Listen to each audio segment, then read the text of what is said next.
Welcome to my humble abode. Please do have a seat. Comfortable? Good. Let me tell you a tale. On April 15th, 1846, the 87 pioneers of the Donner Party left Springfield, Illinois for California. But their journey ended in tragedy when they became snowbound in the Sierra Nevadas. This would go on to become one of the most infamous tales of American expansion towards the West Coast. Unable to move forward or back, the Donner Party quickly ran out of food. It didn't take long for the social order to break down and for the pioneers to succumb to their hunger and resort to eating each other.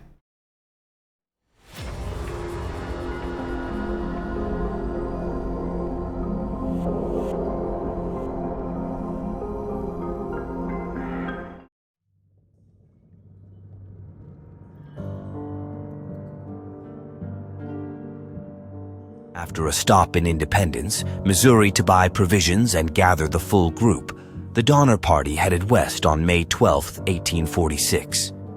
Led by two brothers, Jacob and George Donner, and an Irish businessman named James Reed, the party of 87 pioneers included men, women, and many young children. By then, however, they'd already made a fatal mistake. Simply put, the Donner Party left too late.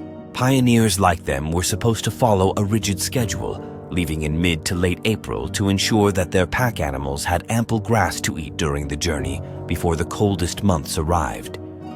Leaving any later than mid-April meant risking that they'd still be traveling come winter. "I am beginning to feel alarmed at the tardiness of our movements," one member of the party, Edwin Bryant, wrote, "and fearful that winter will find us in the snowy mountains of California."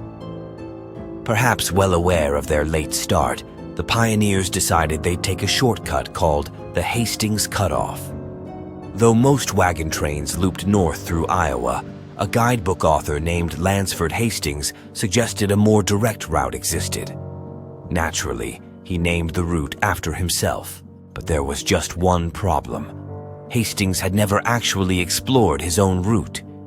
One of James Reed's friends told him as much, and begged him not to take the Donner Party along the untested route. "Don't take this shortcut," Reed's friend warned him. "Lansford Hastings doesn't know what he's talking about. He, in fact, has never taken this cutoff himself. I advise you strongly, don't take it. Stick to the known California trail. Don't take this shortcut that's going to save you time, because it won't."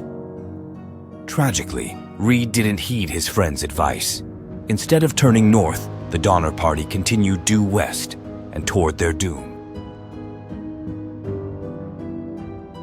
Once on the Hastings Cutoff, it didn't take the Donner Party long to realize their mistake.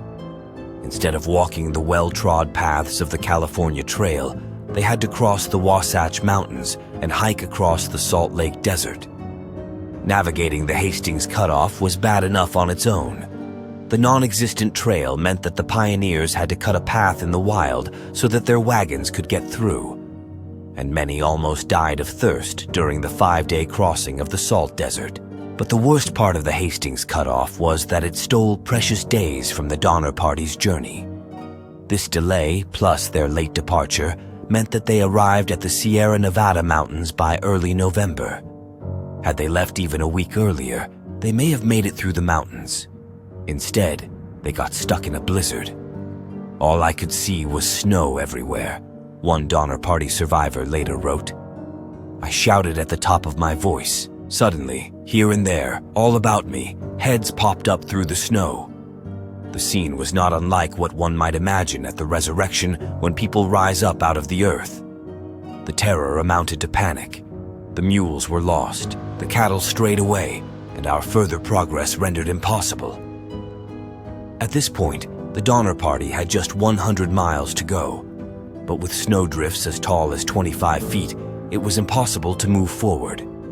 Instead, they set up camp at Truckee Lake, and they hoped to survive the long, cold winter. Trapped in the Sierra Nevadas, the Donner Party ate everything they could. Because they'd already used up most of their rations on the long journey, they first killed their pack animals. To stretch out the meal, they sucked bone marrow and tried to make an edible paste from the animal hides. Next, the Donner Party killed field mice. Then they killed and devoured their loyal dogs. Lacking any more animals to eat, the frantic pioneers chewed on pine cones and tree bark. It wasn't enough, and it didn't escape anyone's attention that there was an alternative food source nearby: the bodies of those who had perished, whom the pioneers had buried in a snowbank. Diaries and letters written by the Donner Party survivors make it clear the pioneers succumbed to their hunger. Deep into their desperate winter, the Donner Party's members began resorting to eating each other. In one account, a young woman named Sarah Murphy Foster had hardly begun mourning her brother Lemuel when she realized that other pioneers were eating his heart. In another, Patrick Breen recorded in his diary that Mrs. Murphy said here yesterday that she thought she would commence on Milt and eat him. I don't think that she has done so yet. It is distressing. And when wolves began to sniff around the snowbound graves of the dead pioneers, one pioneer wrote in her diary, "Perhaps God sent the wolves to show Mrs. Murphy and also Mrs. Graves where to get sustenance for their dependent little ones. Was it culpable or cannibalistic to seek and use the only life-saving means left them?"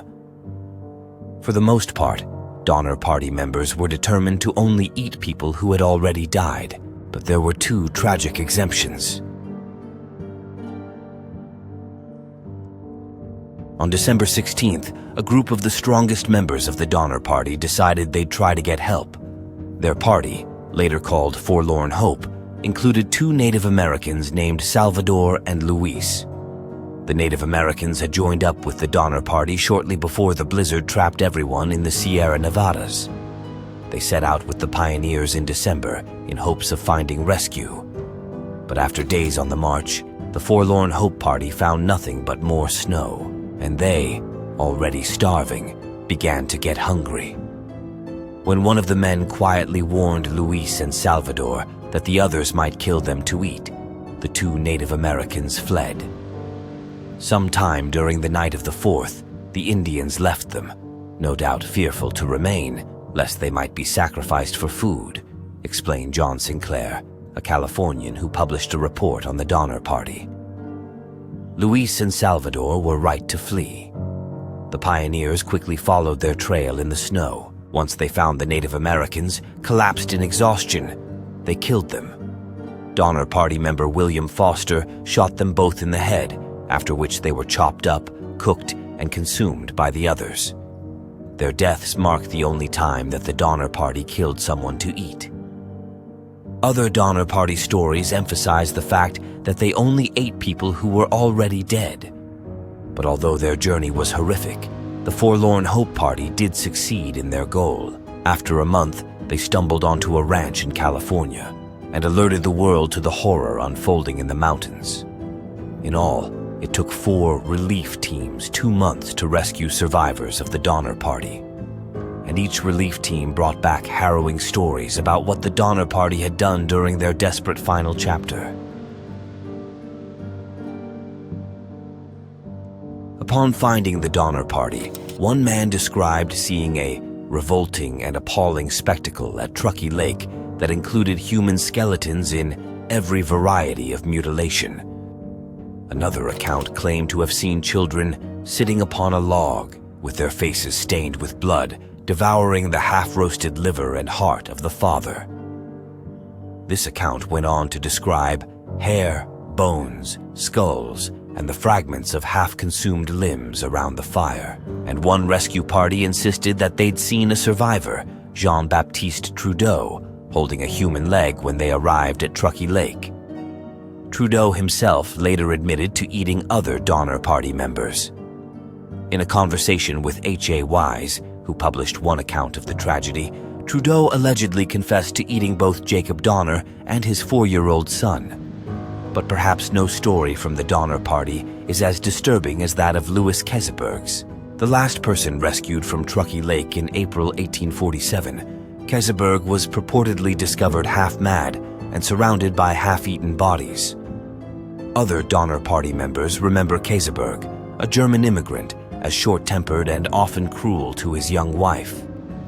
Rumors spread that he'd once comforted a young boy, only to kill him, hang him up in his cabin, and later eat him. Rescuers of the Final Relief claimed to have found him with a cauldron of human flesh. Allegedly, they offered him food, but he demurred and said he'd come to prefer eating people. Other stories from the Donner Party reliefs are equally harrowing if less stomach-churning. One describes how Margaret Reed had to make a Sophie's choice concerning her children when rescue first arrived. In journalist Ethan Rarick's desperate passage, The Donner Party's Perilous Journey West, the writer used both diaries and archaeological evidence to garner invaluable insight into the tragedy, with the Reed account convincing him the project was worth his time. One thing that led me to write the book is the moment when Margaret Reed is walking out with her 4 children with the first rescue party, he told U.S. News. It becomes clear that Patty and Tommy, ages 8 and 3, will not be able to keep going. They're going to have to be sent back.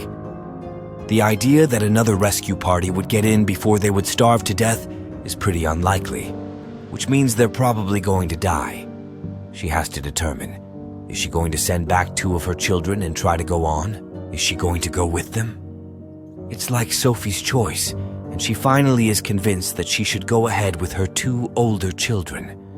As they say goodbye, Patty looks at her mother and says, "Well, Ma, if you never see me again, just do the best you can." Though such accounts remain infamous even after nearly 2 centuries, actual stories of the Donner Party's members eating each other are harder to come by. The survivors gave contradicting stories and often retracted what they'd previously said. Trudeau, for example, later denied that he'd eaten anyone. The first-hand accounts of rescuers and witnesses, however, along with the informed, researched opinions of journalists and historians after the fact, confidently state that as many as 21 people were eaten. But for Michael Wallace, who wrote The Best Land Under Heaven, the Donner Party in the Age of Manifest Destiny, the ghoulish aspects of the story have greatly overshadowed the bravery and resilience inherent in the accounts of the Donner Party's survivors. Wallace argues that when it came to the Donner Party, there was no black and white, only gray. The pioneers were desperate. Many of them had young children. Trapped in the mountains, they did what it took for their families to survive. Some of them never ever spoke of it again, Wallace noted. Some denied it, but not that many. And so concludes the story of the Donner Party, a dark tale in human history, or a story of resilience. That concludes our tale for today. I hope you enjoyed Without a Fright. Sleep tight.